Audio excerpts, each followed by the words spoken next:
हमारे साथ मौजूद हैं माहिर अमराज जिल्द डॉक्टर आयशा तारिक साहिबा। डॉक्टर साहिबा, आपको खुश आमदीद कहते हैं।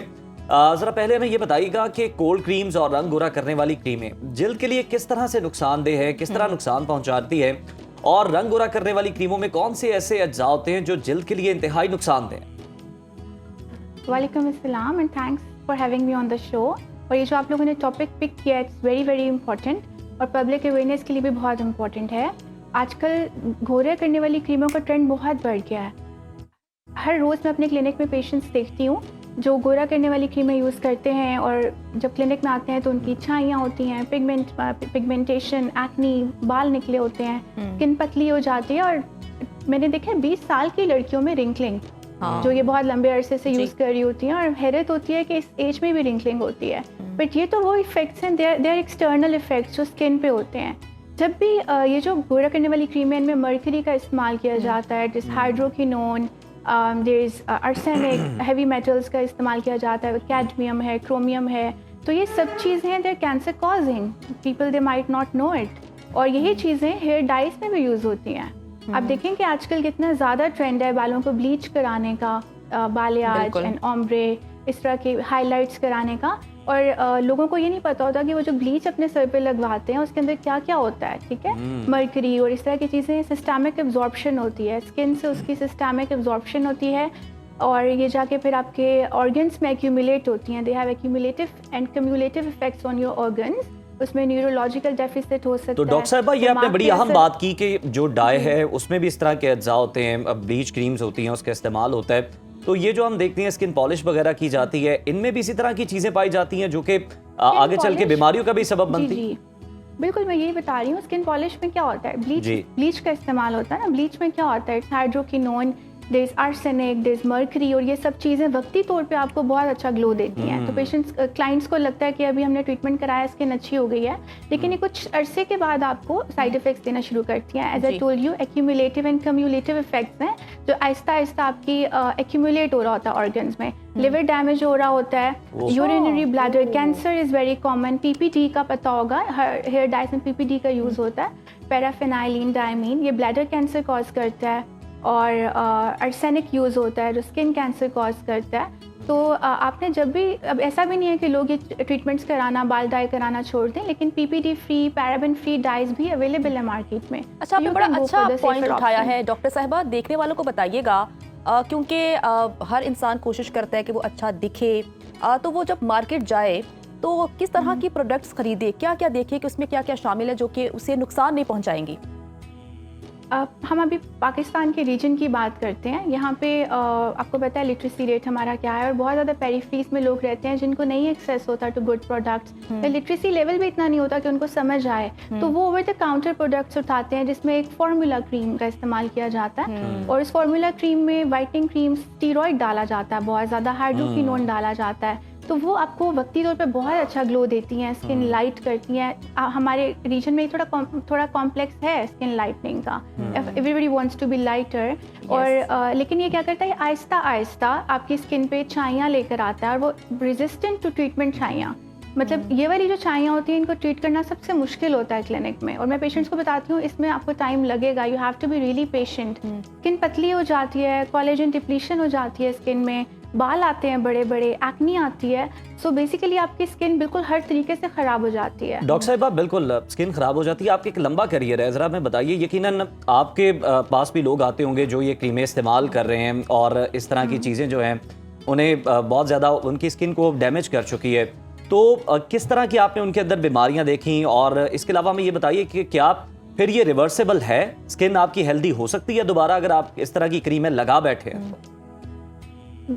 डिपेंड करता है कि कितना अरसा आपने ये क्रीमें यूज़ की हैं। अगर तो आपकी सालों की हिस्ट्री है तो फिर स्किन डैमेज भी एक हद तक ही रिवर्सिबल होता है, ठीक है। लेकिन उसके लिए ऑफ कोर्स बहुत ज़्यादा इन्वेजिव प्रोसीजर्स की तरफ जाना पड़ता है, और थोड़ा कॉस्टली भी हो जाता है। अगर शुरू में ही किसी ने इस्तेमाल करना शुरू किया, और उसको अवेयरनेस, ये जो आप लोग शो कर रहे हैं पब्लिक अवेयरनेस, ये बहुत इंपॉर्टेंट है।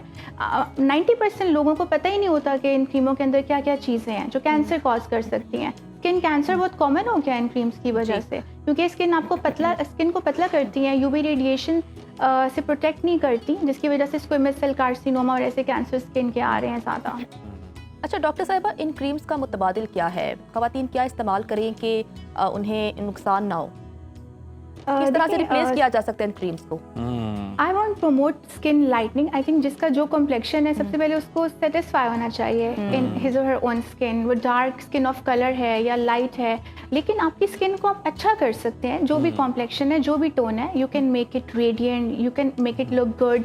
अपनी एजिंग प्रोसेस को स्लो कर सकते हैं। उसके लिए आप अच्छे इंग्रेडिएंट्स की तरफ जाएं जिसमें विटामिन सी का इस्तेमाल है, सनब्लॉक का इस्तेमाल है, अच्छे मॉइस्चराइज़र का इस्तेमाल करें, इसमें हाइलुरोनिक एसिड हो, सेरामाइड्स हो, इस तरह की चीज़ें इस्तेमाल करें।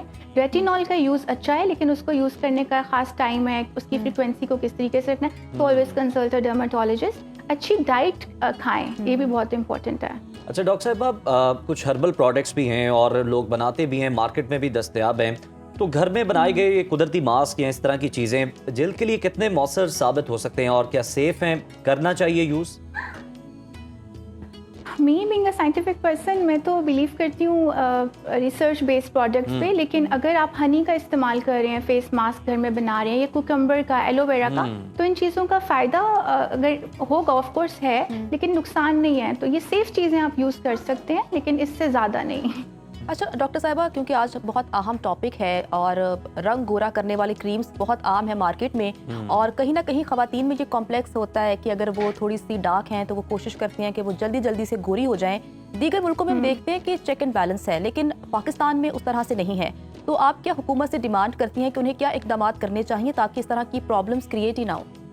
मैं आपको पहले तो ये करेक्ट करूंगी कि औरतें नहीं, मर्द भी बहुत इस्तेमाल कर रहे हैं। मेरे पास क्लिनिक में एक बड़ी रेशो है मेल्स की। अच्छा। पहले तो वो ये एडमिट ही नहीं करते कि हम कर रहे हैं, क्योंकि वो हमेशा अपनी वाइफ के साथ आए होते हैं और उनको वो, लेकिन जब मैं उनको बात करती हूँ उनसे, तो वो एडमिट करते हैं कि बिल्कुल हमने इस्तेमाल की हैं। लेकिन वो कहते हैं कि हमने साल पहले इस्तेमाल की थी, उस वक्त हमें कुछ नहीं हुआ, ये तो अभी चेंजेस आए हैं। तो मैं उनको बताती हूँ कि साल पहले इसने काम करना शुरू किया था, और ये इसी तरह से आहिस्ता आहिस्ता आपको इफेक्ट्स देती है, साइड इफेक्ट्स देती है क्रीम। अच्छा डॉक्टर साहिबा, जो इंजेक्शन होते हैं गोरा करने के, क्या वो भी नुकसानदेह होते हैं कि वो एक सेफ साइड है?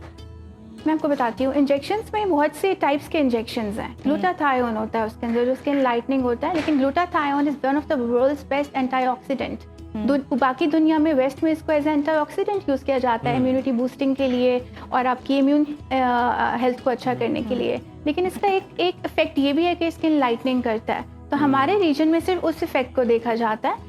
ये स्किन लाइटनिंग इस तरह से नहीं करता कि आपकी स्किन को बिल्कुल ही बदल देगा, ठीक है, लेकिन ये है कि आपकी स्किन, अगर आप ओरिजिनल ग्लूटाथायोन लगा रहे हैं, ये बहुत इंपॉर्टेंट है। अच्छा डॉक्टर साहब, अगर आप आसान लफ्जों में ये भी बता दीजिएगा कि हमारी स्किन की कितनी लेयर्स होती हैं, और जो लोग ये मरकरी वाली क्रीमें इस्तेमाल कर रहे होते हैं, तो मतलब वो कितनी उनकी स्किन डैमेज हो जाती है और एक्सपोज हो जाती है, कि फिर जिस तरह से आप बता रही हैं कि यूवी भी बहुत ज़्यादा उस पर इफेक्ट कर रही होती है, ज़रा ये पब्लिक अवेयरनेस के लिए बताइएगा। ओके, पहले मैं अपनी वो दूसरी पहली वाली बात पूरी कर लूँ। ग्लूटाथायोन अभी हार्डली किसी क्लिनिक में ओरिजिनल यूज़ हो रहा है, और आपको पता है ये आईवी ग्लूटाथायोन होता है और खाने के लिए होता है, किडनी से एक्सक्रीट होता है। अगर आप गलत 2 नंबर फेक ग्लूटाथायोन लगवा रहे हैं, तो you can and up having your kidney and liver damage. तो प्लीज़ लोग ये देख लें कि आप लोग कहाँ जा रहे हैं, कहाँ से ये करवा रहे हैं। It's very very important. और ये जो आपने भी क्वेश्चन किया है जी, कैन यू रिपीट इट?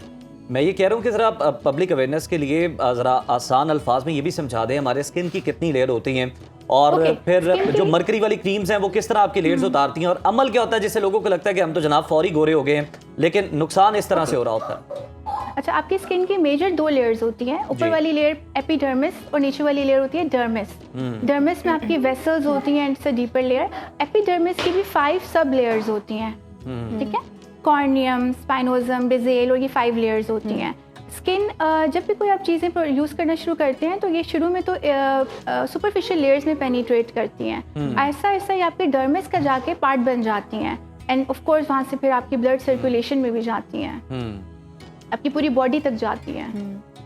बिल्कुल ठीक है। बहुत ज़्यादा नुकसानदेह हैं ये क्रीमें, और जिस तरह से आपने बताया कि बहुत ज़्यादा नुकसानदेह बीमारियां और ख़ास तौर पे कैंसर जो है वो भी हो जाता है इस तरह की क्रीमों के इस्तेमाल से। बहुत शुक्रिया डॉक्टर आयशा तारिक साहिबा।